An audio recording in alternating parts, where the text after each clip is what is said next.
Perlembagaan negara kita adalah unik kerana ia dihasilkan melalui perjuangan dan perjanjian, iaitu perjuangan orang Melayu menolak Malay Union dan perjuangan rakyat menuntut kemerdekaan. Penolakan Malay Union melahirkan perjanjian persekutuan Tanah Melayu tahun 1948 dan perjuangan kemerdekaan menghasilkan perjanjian kemerdekaan tahun 1957. Inilah uniknya perlembagaan kita. Ia bukan sekadar sebuah dokumen mengenai peraturan dan cara pengendalian sebuah negara, tetapi yang lebih penting lagi, ia merupakan asas kontrak sosial antara pelbagai komponen yang saling berkaitan dalam negara kita. Kontrak sosial itu ialah antara orang Melayu sebagai kaum pribumi dengan kaum pendatang, antara raja dan rakyatnya, dan antara negeri-negeri yang berdaulat dengan persekutuan.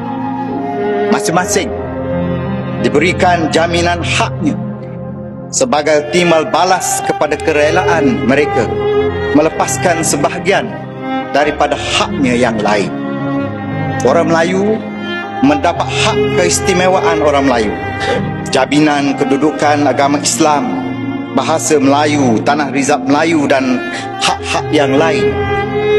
Orang bukan Melayu mendapat jaminan hak mengamalkan adat resam, bahasa dan agama masing-masing, di samping hak mereka yang terpenting sekali, iaitu hak kewarganegaraan untuk berkongsi hidup sebagai rakyat di bumi bertuah ini. Negeri-negeri Melayu yang menyertai persekutuan juga dijamin kedudukannya di dalam persekutuan ini, manakala raja-raja Melayu pula dijamin kedaulatan dan hak-hak kedaulatan atas dirinya sebagai tanda terima kasih rakyat atas perkenan baginda-baginda melepaskan banyak hak-haknya yang lain dalam sistem raja berperlembagaan. Rakyat menerima raja yang berdaulat sebagai payung keadilan, ketua agama Islam, pendokong adat istiadat orang Melayu, simbol ketuanan Melayu, dan pemelihara keadilan bagi masyarakat berbilang kaum. Perihal pentingnya kedudukan kedaulatan raja-raja Melayu ini dicerminkan melalui susunan perlembagaan itu sendiri. Perkara 181/1 dan 181/2 yang berada di bawah klausa dengan izin saving for rulers sovereignty etc. adalah terletak di bahagian paling terakhir perlembagaan kita. Inilah klausa penamat yang menjadi kesimpulan kepada keseluruhan isi kandungan karya besar yang bernama Perlembagaan Malaysia itu. Perkara 181/2 mengenai imuniti raja-raja Melayu adalah manifestasi terpenting kepada konsep kedaulatan institusi itu. Konsep kedaulatan institusi itu yang menjadi tiang seri kepada kekokohan perlembagaan negara ini. Keharmonian antara pelbagai pihak di negara ini akan terus kokoh selagi rakyatnya rela bertolak ansur, berakomodasi dan saling menghormati perjanjian yang dibuat oleh mereka yang terdahulu. Sebab itulah sehingga kini kita boleh berbangga, Malaysia walaupun masyarakatnya yang pelbagai keturunan dan agama, kita boleh terus hidup dalam rukun dan damai. Sejarah keharmonian ini pernah dicacatkan oleh tragedi 13 Mei 1969, iaitu 21 tahun setelah perjanjian 1948. Perbezaan taraf ekonomi antara kaum-kaum mencetuskan perasaan marah hingga ada yang mengungkit perjanjian terdahulu. Ini termasuk membangkitkan soal kewarganegaraan, mencaci raja-raja Melayu dan mempertikaikan hak keistimewaan orang Melayu. Sebab itulah, selepas tragedi hitam itu, rakyat terpaksa diingatkan kembali perjanjian asal tadi dan diberi amaran. Demi kestabilan dan kemakmuran negara, jangan sesiapa pun mengungkitkan lagi soal hak keistimewaan orang Melayu, soal kedudukan bahasa Melayu, dan soal kedudukan institusi Raja-Raja Melayu. Bahkan kepada orang Melayu sendiri, mereka diingatkan jangan sama sekali bangkitkan soal hak kerakyatan kaum bukan Melayu.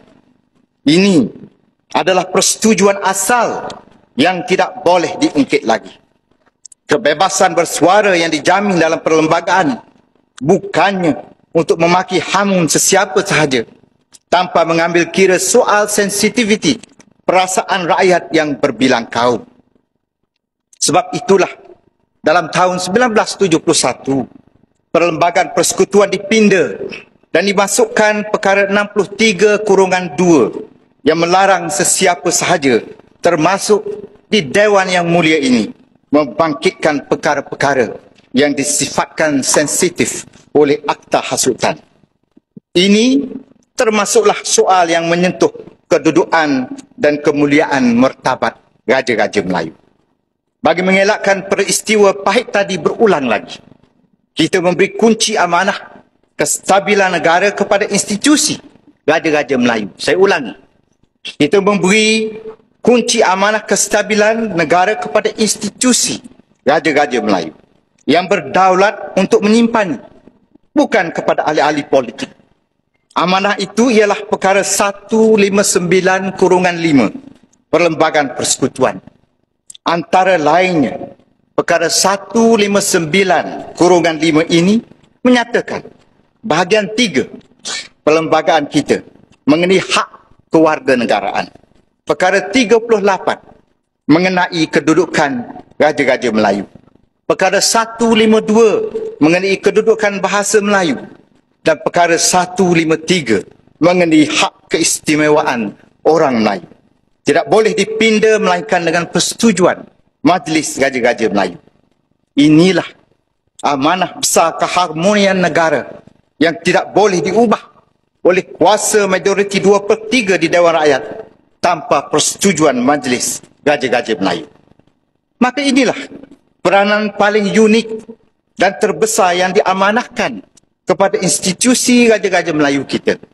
Ia bukannya sekadar simbol kepada sejarah peradaban bangsa kita, tetapi sebagai pemegang amanah kepada masa depan kestabilan negara yang tercinta ini. Jangan melihat Raja-Raja Melayu dari segi individunya.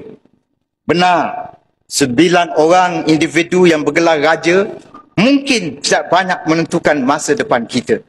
Tetapi sebuah institusi besar yang mengandungi 9 buah institusi Raja-Raja Melayu tetap besar maknanya dalam melindungi amanah tadi. Malangnya, sekali lagi, selepas 21 tahun kita bersetuju dengan peraturan-peraturan tadi, nampaknya sejarah mula dilupakan.